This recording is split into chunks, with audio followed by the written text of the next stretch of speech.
Okay, only about 2 more weeks of having a 2nd grader and a 6th grader. So let's take one last look at their schedules. Guys, welcome back to Making Everyday Magic. My name is Shanna, and if you are new here, we're a homeschooling family of 4. We are wrapping up the 2023-2024 school year, and today I'm going to share with you what the 2nd and 6th grade schedules look like. Guys, before we go any further, please scroll down, hit the big red subscribe button, turn on the bell for notifications, and give this video a thumbs up.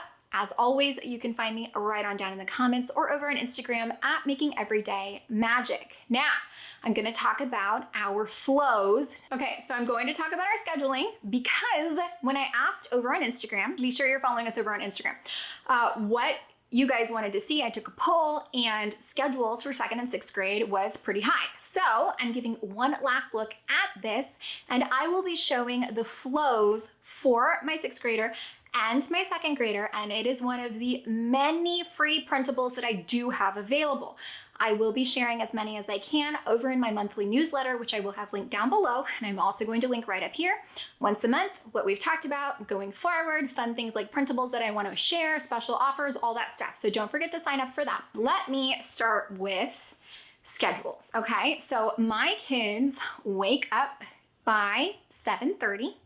They get up, they get ready for their day, they eat their breakfast, they take care of the guinea, they do all of the things that they need to do to be ready for their day, and we start school 9. 9 a.m. is when we start school. Usually we are done with school by about 11:30 or so, everyone's finished. I do homeschool both children. We do group studies for some things, which we'll talk about in a minute, and we do separate things for a lot of things because it's a 6th grader and a 3rd grade or 2nd grader. So they're pretty far apart. So we do split a lot of things, but I do combine wherever possible. Now, I do not take a schedule approach, which is we do, math from 9 to 9:30. We do language arts 9:30 to 10. I do not do that. What I do is I have a flow for them, and I'm going to slide my brain over so that I can put up their flows here. Now I know they're a little hard to read because I took a picture of their actual in-practice flow, like in-use flow, and I don't want to change what they've marked off or not marked off, but I think you can still see it well enough. So if you can't, just complain in the comments or whatever, but you get the gist. It's also not the first time I've shared this, so I do have videos about that. If I think about it, I'll try to remember to link them up here.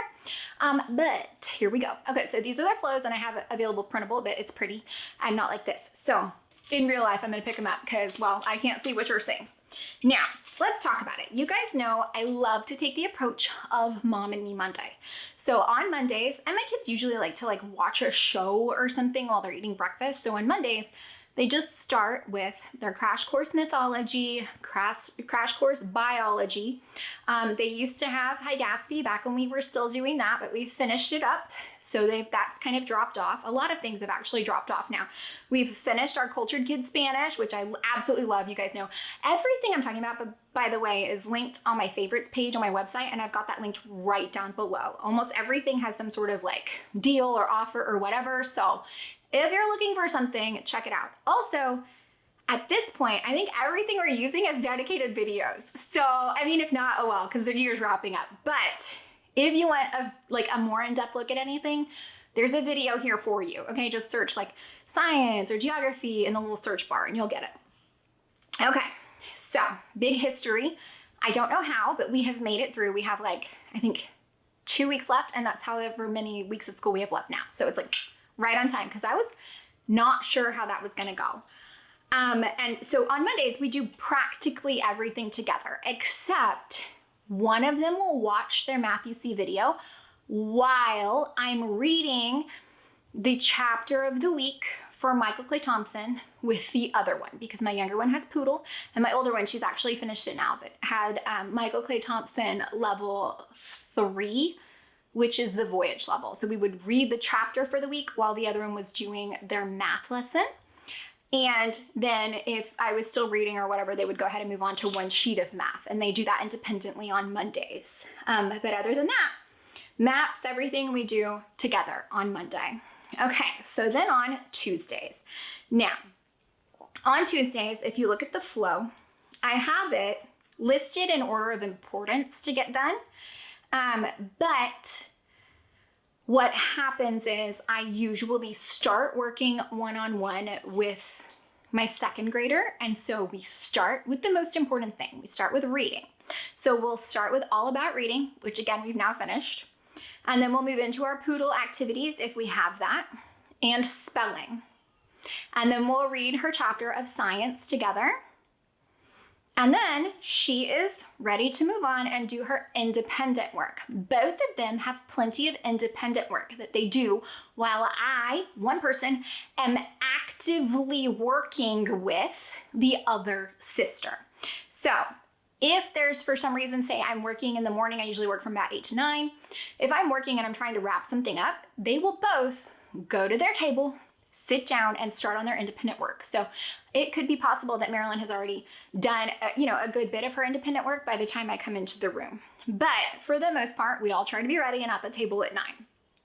So while I'm working with Marilyn on our together work, Amelia is doing a sheet of math, her thinking, geography, which again is now finished, writing for her Michael Clay Thompson program, working on her Caesar's English, things like that. And once I've finished with Marilyn working on our one-on-one, we will switch. So then I will work on Amelia's one-on-one stuff with her. Spelling lesson, reading the Caesar's English chapter, working in Michael Clay Thompson if she needs that. And then Marilyn will move on to her thinking, geography, cursive, those independent workbook type things, doing her sheet of math, stuff like that. So that is how we do that for the rest of the week. We basically balance independent work. So we'll have one doing independent work and one working with mom, and then we switch. So we've got the other one doing independent work and the other one working with mom. And that is how we balance the fact that there is one of me and two of them. Like I said, I enjoy combining as much as possible, especially things like going into next year, we'll be combining science and our group studies. So as much as we can, I enjoy combining it. And if there is something that we are all doing together, that is what I am prioritizing on Mom and Me Monday, because then we're just all working together. It gets through a huge chunk of the work that we have to do for the week, gets their math lessons in, usually their chapter of Michael K. Thompson, gets them prepped, primed, and ready. We are taking the approach, if you've ever heard of it, of eat the frog. So we are front loading our week with the hard and heavy stuff, but we're doing it together. So it makes it so much more enjoyable. And then throughout the week, we are balancing that work with mom and work independently. And it's not always the same thing every day. A lot of times I'll come to the table and be like, okay, who wants to go first with me? And they can choose. And it's usually pretty simple and it flows pretty well. Very rarely is somebody just sitting, twiddling their thumbs, waiting for me. It doesn't happen very often. And usually, if they recognize that I am not ready for them quite yet, they'll either work ahead, do something else, pop over and go ahead and do their chore for the day. Like, we've set up a system in our home that affords them the luxury, truly, I think, of knowing what their responsibility is, of knowing what they should do next, of giving them kind of that autonomy to know when they need help, what they can do on their own, when they should start, when they should tap out and go work on a chore. Like, it has really provided a very nice balance, I think, to our week. And I am looking forward to talking about this more as the summer goes on, because I think there's a lot of systems that we have in our house that just allow our kids and our whole family to be set up for success. And the way that we have modeled our school day is truly, I think, one of them. So I think that's it. If, like I said, if one of them gets done, say she finishes her schoolwork for the whole day much faster than the other one, they'll start with chores, so their chores of the day. And then if they get done with their chores of the day, they have things, each of them has specific skills that they're working on for their extracurriculars and things like that. So then they will transition into practicing, warming up, stretching, any of those things that kind of feed into their personal passion projects. So I think it's good. I think it's a good mix.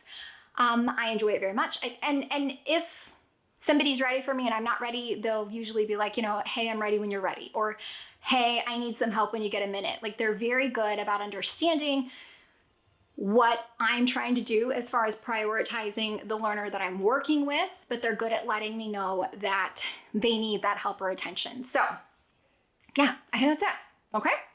Okay, let me know if you have any questions, comments, concerns. Again, the printables are coming somewhere, either linked down below if I've thought about it, or over on the website or the newsletter, but they're here somewhere and I'm super happy to share them. Yeah, I think that's it. I hope you found any of this helpful, entertaining, or informative. If you did, please scroll down, hit the big red subscribe button, turn on the bell for notifications, give this video a thumbs up. As always, you can find me right on down in the comments or over on Instagram at Making Everyday Magic.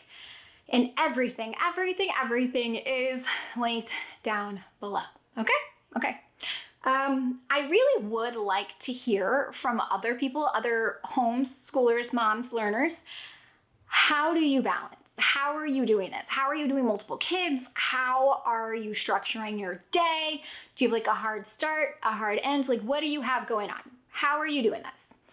It's probably important to note that because I know we are schooling 4 days a week from 9 to 11:30, 12, I know as far as like a personal scheduling for life, anything that we've got booked, we've got activities in the afternoons, we've got appointments usually in the afternoons, anything like that that I can get after school time, I know is then not interfering with school time, if that makes sense. So I think having that consistency, even for myself, allows me to plan around it and therefore have more consistency, if that makes sense.